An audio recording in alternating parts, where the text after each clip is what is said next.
Actor, producer और director धीरज कुमार का 79 वर्ष की उम्र में निधन हो गया है। वह कुछ समय से बीमार चल रहे थे और मुंबई के कोकिलाबेन अस्पताल में भर्ती थे।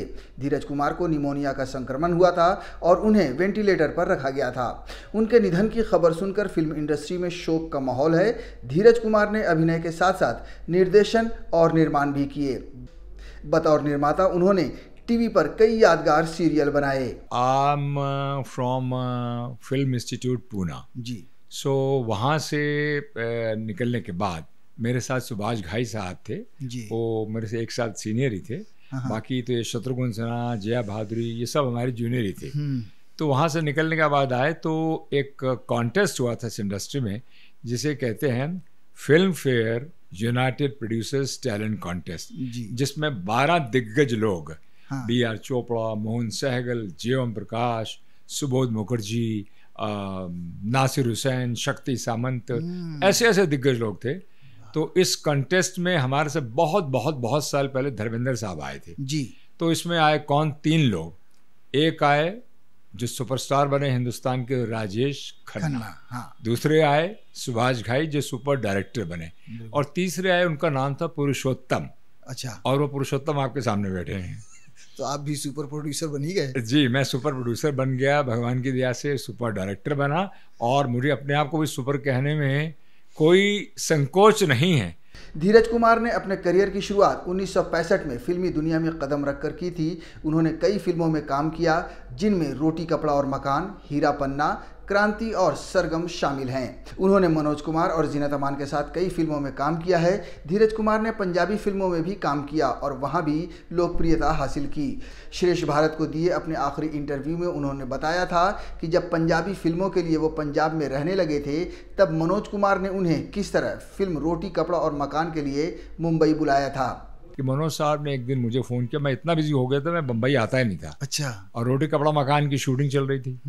तो पता लग गया कि रोटी कपड़ा मकान में हमारे जो कुछ चंद एक्टर्स थे वो अवेलेबल नहीं थे। अब मनोज साहब ने पूरा एक शेड्यूल बनाया जिसमें मैं, अमिताभ बच्चन, वो भी नए थे उस टाइम पे, ये सब चाहिए। तो उन्होंने फ़ोन करके पंजाबी में कहा, ओए की कर रहे हैं तू उत्थे पंजाब च? मैं कहा सर जी पाजी कुछ नहीं, शूटिंग कर रहा हूँ। और शूटिंग करेगा तो रोटी कपड़ा मकान की शूटिंग नहीं होती है क्या? मैं कहा नहीं सर, नहीं तू इस तरह कर बेटे, तू पंजाब में रह जा। अच्छा। तू पंजाबी हीरो बन जा, तेरा कुछ नहीं होने वाला। मैं कहा सर यहाँ तो सुपर हिट, ओए कुएं के अंदर सुपर हिट हो गए, समंदर में भी आ गए तो सुपर हिट होना कि नहीं होना है? मैं कहा नहीं सर, अच्छी बात है पंजाबी फिल्में करना, लेकिन कुएं से लेकर जिस बड़े समंदर से तो गया वहाँ वापस आ जा। मैं वापस आया और उसके बाद यकीन मानिए फिर मनोज साहब ने समझाया ये रीजनल फिल्में करो, कोई बुराई नहीं है, लेकिन अपना जो मेन स्ट्रीम सिनेमा है उसको छोड़ो मत। धीरज कुमार ने अपनी प्रोडक्शन कंपनी क्रिएटिव आई की शुरुआत की और कई सफल टीवी शोज का निर्माण किया।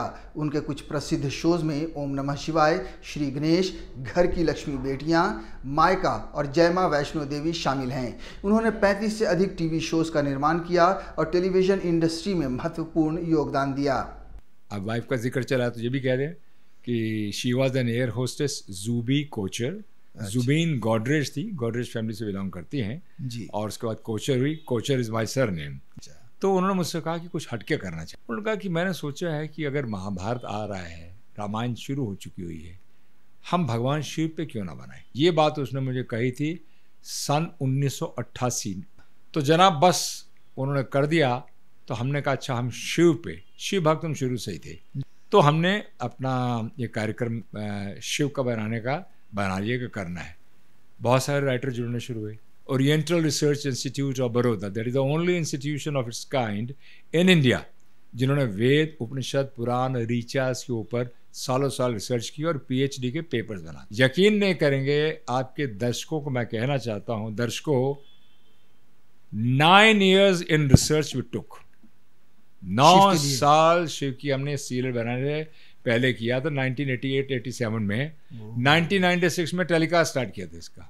धीरज कुमार के निधन से टीवी के एक युग का अंत हो गया है, लेकिन उनकी विरासत और काम हमेशा के लिए यादगार रहेंगे। धीरज कुमार के निधन पर श्रेष्ठ भारत परिवार की तरफ से श्रद्धांजलि। श्रेष्ठ भारत पर खबरों से जुड़े रहने के लिए चैनल को सब्सक्राइब और लाइक करें, बेल आइकन दबाएं और देखते रहें श्रेष्ठ भारत।